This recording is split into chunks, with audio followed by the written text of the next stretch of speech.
Hi friends, ಹೇಗಿದ್ದೀರಾ? ಎಲ್ಲ ಚೆನ್ನಾಗಿದ್ದೀರಾ ಅಂತ ಅಂದ್ಕೊಳ್ತೀನಿ. ವರ್ಣಿಕಾ ಅಡುಗೆ ಮನೆಗೆ ಸ್ವಾಗತ. ಇವತ್ತಿನ ವಿಡಿಯೋದಲ್ಲಿ ತುಂಬಾ ರುಚಿಯಾಗಿ ಹಾಗೆಯೇ ಖಾರವಾಗಿರುವಂತಹ ಒಂದು ಮಟನ್ ಸುಕ್ಕನ ಯಾವ ರೀತಿಯಾಗಿ ಮಾಡೋದು ಅಂತ ನೋಡೋಣ. ಒಂದು ಸಾರ್ತಿ ಈ ರೆಸಿಪಿನ ಟ್ರೈ ಮಾಡಿ, ತುಂಬಾ ರುಚಿಯಾಗಿರುತ್ತೆ ಅಂತಲೇ ಹೇಳ್ಬೋದು. ಹಾಗಾದರೆ ಬನ್ನಿ ತಡ ಮಾಡದೆ ರೆಸಿಪಿನ ಶುರು ಮಾಡೋಣ. ಇದನ್ನು ಮಾಡಲಿಕ್ಕೆ ಮೊದಲು ನಾನಿಲ್ಲಿ ಒಂದು ಪ್ಯಾನಿಗೆ ಸ್ವಲ್ಪ ಎಣ್ಣೆನ ಹಾಕ್ಕೊಳ್ತಾ ಇದ್ದೀನಿ. 4ರಿಂದ 5 ಚಮಚ ಆಗುವಷ್ಟು ಎಣ್ಣೆ. ಹಾಗೆಯೇ ಇದಕ್ಕೆ ನಾನಿಲ್ಲಿ ಮೀಡಿಯಮ್ ಸೈಜಿನ 2 ಈರುಳ್ಳಿನ ಈ ರೀತಿಯಾಗಿ ಉದ್ದವಾಗಿ ಕಟ್ ಮಾಡಿ ಹಾಕ್ಕೊಳ್ತಾ ಇದ್ದೀನಿ. ಈರುಳ್ಳಿ ಜೊತೆಗೇ ನಾನಿಲ್ಲಿ ಒಂದು ಹಸಿರು ಮೆಣಸಿನಕಾಯಿನ ಮಧ್ಯಕ್ಕೆ ಸೀಳಿ ಹಾಕ್ಕೊಳ್ತಾ ಇದ್ದೀನಿ. ಒಂದು ಹಾಕಿದ್ರೆ ಸಾಕಾಗುತ್ತೆ. ಇದಕ್ಕೆ ಅಚ್ಕಾರದ ಪುಡಿನೂ ಹಾಕೋದಿದೆ. ಹಾಗಾಗಿ ಇವಾಗ ಉರಿನ ಪೂರ್ತಿಯಾಗಿ ಲೋ ಫ್ಲೇಮ್ನಲ್ಲೇ ಇಟ್ಟು ಈರುಳ್ಳಿ ಎಲ್ಲ ಸ್ವಲ್ಪ ಕಲರ್ ಚೇಂಜ್ ಆಗೋವರೆಗೂ ಫ್ರೈ ಮಾಡ್ಕೊಳ್ಬೇಕು. ನೋಡಿ, ಈ ರೀತಿಯಾಗಿ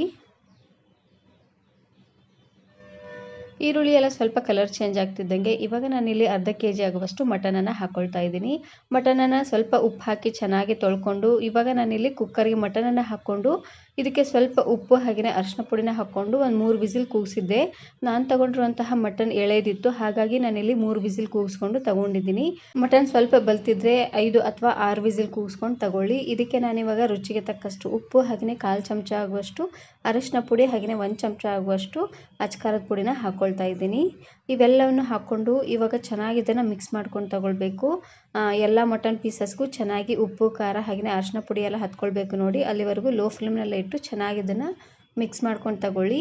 ನಾನು ಇದೇ ರೀತಿ ಬಹಳಷ್ಟು ವೆರೈಟಿ ಆಗಿರುವಂತಹ ನಾನ್ ವೆಜ್ ರೆಸಿಪೀಸ್ನ ಅಪ್ಲೋಡ್ ಮಾಡಿದ್ದೀನಿ. ವಿಡಿಯೋ ನೋಡಿಲ್ಲ ಅಂದರೆ ಈ ವಿಡಿಯೋ ಕೊನೆಯಲ್ಲಿ ಹಾಕಿರ್ತೀನಿ.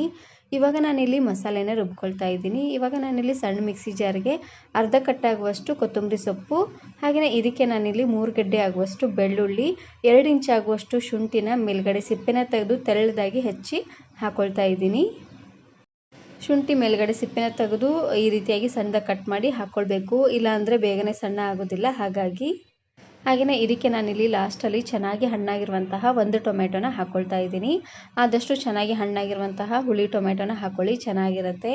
ಇಷ್ಟು ಹಾಕಿದ್ರೆ ಸಾಕಾಗುತ್ತೆ. ಇದಕ್ಕೆ ನಾನಿಲ್ಲಿ ಸ್ವಲ್ಪ ನೀರನ್ನು ಹಾಕ್ಕೊಂಡು ಪೂರ್ತಿ ನುಣ್ಣದಾಗಿ ಇದನ್ನು ಗ್ರೈಂಡ್ ಮಾಡ್ಕೊಳ್ತಾ ಇದ್ದೀನಿ. ಇವಾಗ ನೋಡ್ತಾ ಇರ್ಬೋದು ಎಲ್ಲ ಮಟನ್ ಪೀಸಸ್ಗೂ ಚೆನ್ನಾಗಿ ಉಪ್ಪು, ಖಾರ ಎಲ್ಲ ಹತ್ಕೊಂಡಾಗಿದೆ. ಇವಾಗ ನಾನಿಲ್ಲಿ ರುಬ್ಬಿರುವಂತಹ ಮಸಾಲೆನ ಹಾಕ್ಕೊಳ್ತಾ ಇದ್ದೀನಿ. ಇದಕ್ಕೆ ಶುಂಠಿ, ಬೆಳ್ಳುಳ್ಳಿ ಹಾಗೆಯೇ ಸ್ವಲ್ಪ ಕೊತ್ತಂಬರಿ ಸೊಪ್ಪು, 1 ಟೊಮೆಟೊ ಹಾಕ್ಕೊಂಡು ಗ್ರೈಂಡ್ ಮಾಡಿದ್ರೆ ಸಾಕಾಗುತ್ತೆ. ಇಷ್ಟು ಮಸಾಲೆ ಆದರೆ ಸಾಕಾಗುತ್ತೆ. ಇದಕ್ಕೆ ಒಣ ಕೊಬ್ಬರಿ ಆಗಲಿ ಹಾಗೆಯೇ ಪುಟಾಣಿ ಆಗಲಿ ಏನೂ ಹಾಕ್ಕೊಳ್ಳೋದು ಬೇಡ. ಜಸ್ಟ್ ಇಷ್ಟು ಮಸಾಲೆ ಹಾಕ್ಕೊಂಡ್ರೆ ಸಾಕಾಗುತ್ತೆ. ನೋಡಿ, ಮಸಾಲೆನ ಹಾಕ್ಕೊಂಡು ಒಂದು ಸಾರ್ತಿ ಈ ರೀತಿಯಾಗಿ ಚೆನ್ನಾಗಿ ಇದನ್ನು ಮಿಕ್ಸ್ ಮಾಡಿಕೊಂಡು ಇದರಲ್ಲಿರುವಂಥ ಹಸಿ ವಾಸನೆ ಎಲ್ಲ ಹೋಗೋವರೆಗೂ ಚೆನ್ನಾಗಿ ಇದನ್ನು ಮಿಕ್ಸ್ ಮಾಡ್ಕೊಂಡು ತಗೊಳ್ಬೇಕು. ಈ ರೀತಿಯಾಗಿ ಮಾಡೋದ್ರಿಂದ ಮಟನ್ ಪೀಸಸ್ ಎಲ್ಲ ಚೆನ್ನಾಗಿ ಫ್ರೈ ಆಗುತ್ತೆ. ಹಾಗೆಯೇ ಎಲ್ಲ ಮಸಾಲೆಯೂ ಚೆನ್ನಾಗಿ ಮಟನ್ಗೆ ಎಳ್ಕೊಳ್ಳುತ್ತೆ. ಇವಾಗ ನಾನಿಲ್ಲಿ 1 ಚಮಚ ಆಗುವಷ್ಟು ಮಟನ್ ಮಸಾಲಾನ ಹಾಕ್ಕೊಳ್ತಾ ಇದ್ದೀನಿ. ನಾನಿಲ್ಲಿ ಇದೊಂದು ಮಸಾಲಾನ ಮಾತ್ರ ಬಳಸ್ತಾ ಇದ್ದೀನಿ. ನಾನಿಲ್ಲಿ ಗರಂ ಮಸಾಲ, ಜೀರಾ ಪುಡಿ ಹಾಗೆಯೇ ಧನಿಯಾ ಪುಡಿ ಏನನ್ನೂ ಹಾಕ್ಕೊಳ್ತಾ ಇಲ್ಲ. ನೋಡಿ, ಮಟನ್ ಮಸಾಲ ಹಾಕ್ಕೊಂಡು ಒಂದು ಸಾರ್ತಿ ರೀತಿಯಾಗಿ ಚೆನ್ನಾಗಿ ಇದನ್ನು ಮಿಕ್ಸ್ ಮಾಡಿಕೊಂಡು ಲೋ ಫ್ಲೇಮ್ನಲ್ಲೇ 2 ನಿಮಿಷವರೆಗೂ ಚೆನ್ನಾಗಿ ಇದನ್ನು ಬೇಯಿಸ್ಕೊಳ್ಬೇಕಾಗುತ್ತೆ. ನಾಳೆ ಸಂಡೇ ಈ ರೀತಿಯಾಗಿ ಮಟನ್ ಸುಕ್ಕನ್ನು ಮಾಡ್ಕೊಳ್ಳಿ, ತುಂಬಾ ರುಚಿಯಾಗಿರುತ್ತೆ ಅಂತಲೇ ಹೇಳ್ಬೋದು. ಇದಕ್ಕೆ ನಾನಿಲ್ಲಿ ಮಟನ್ ಬೇಯಿಸಿರುವಂತಹ ನೀರನ್ನು ಹಾಕ್ಕೊಂಡು ಬೇಯಿಸ್ಕೊಳ್ತಾ ಇದ್ದೀನಿ. ನೋಡಿ, ಇಷ್ಟು ನೀರನ್ನು ಹಾಕ್ಕೊಂಡ್ರೆ ಸಾಕಾಗುತ್ತೆ. ನಾವಿಲ್ಲಿ ಸುಕ್ಕ ಮಾಡ್ಕೊಳ್ತಾ ಇದ್ದೀವಿ ನೋಡಿ, ಹಾಗಾಗಿ ಸ್ವಲ್ಪ ನೀರನ್ನು ಹಾಕ್ಕೊಂಡ್ರೆ ಸಾಕಾಗುತ್ತೆ. ನೀರನ್ನು ಹಾಕ್ಕೊಂಡು ಈ ರೀತಿಯಾಗಿ ಚೆನ್ನಾಗಿ ಇದನ್ನು ಮಿಕ್ಸ್ ಮಾಡಿಕೊಂಡು ಇದರಲ್ಲಿರುವಂಥ ನೀರೆಲ್ಲ ಪೂರ್ತಿಯಾಗಿ ಇಮ್ರೋವರೆಗೂ ಚೆನ್ನಾಗಿ ಇದನ್ನು ಬೇಯಿಸ್ಕೊಂಡ್ರೆ ಆಯಿತು. ಇವಾಗ ನೋಡ್ತಾ ಇರ್ಬೋದು ಚೆನ್ನಾಗಿ ಕುದಿ ಬರ್ತಾ ಇದೆ. ನೋಡ್ತಾ ಇದ್ದೀರಲ್ವಾ, ಚೆನ್ನಾಗಿ ಕುದ್ದು ಇದರಲ್ಲಿರುವಂಥ ನೀರೆಲ್ಲ ಪೂರ್ತಿಯಾಗಿ ಇಮ್ರ್ಕೊಂಡಿದೆ. ನೋಡಿ, ಇಷ್ಟು ಗಟ್ಟಿ ಆಗೋವರೆಗೂ ಬೇಯಿಸ್ಕೊಂಡ್ರೆ ಸಾಕಾಗುತ್ತೆ. ನಾವು ಮೊದಲೇ ಮಟನನ್ನು ಬೇಯಿಸಿರೋದ್ರಿಂದ ಇವಾಗ ಜಾಸ್ತಿ ಮಟನನ್ನು ಬೇಯಿಸೋದೇನು ಬೇಡ. ಮೊದಲೇ ಮಟನ್ ಚೆನ್ನಾಗಿ ಬೆಂದಿರುತ್ತೆ ನೋಡಿ, ಹಾಗಾಗಿ ನೋಡಿ ಲಾಸ್ಟಲ್ಲಿ ಇದಕ್ಕೆ ಸಣ್ಣದಾಗಿ ಕಟ್ ಮಾಡಿರುವಂತಹ ಕೊತ್ತಂಬರಿ ಸೊಪ್ಪನ್ನು ಹಾಕಿದ್ರೆ ಆಯಿತು. ತುಂಬಾ ರುಚಿಯಾಗಿರುವಂತಹ ಮಟನ್ ಸುಕ್ಕ ರೆಡಿಯಾಗಿ ಹೋಗ್ಬಿಡುತ್ತೆ.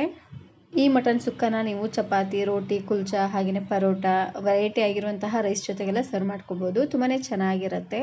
ಈ ವಿಡಿಯೋ ಇಷ್ಟ ಆದರೆ ಈಗಲೇ ಒಂದು ಲೈಕ್ ಬಟನನ್ನು ಕ್ಲಿಕ್ ಮಾಡಿ ಫ್ರೆಂಡ್ಸ್ ಆ್ಯಂಡ್ ಫ್ಯಾಮಿಲಿ ಜೊತೆಗೆ ಶೇರ್ ಮಾಡಿ. Thank you. Thanks for watching.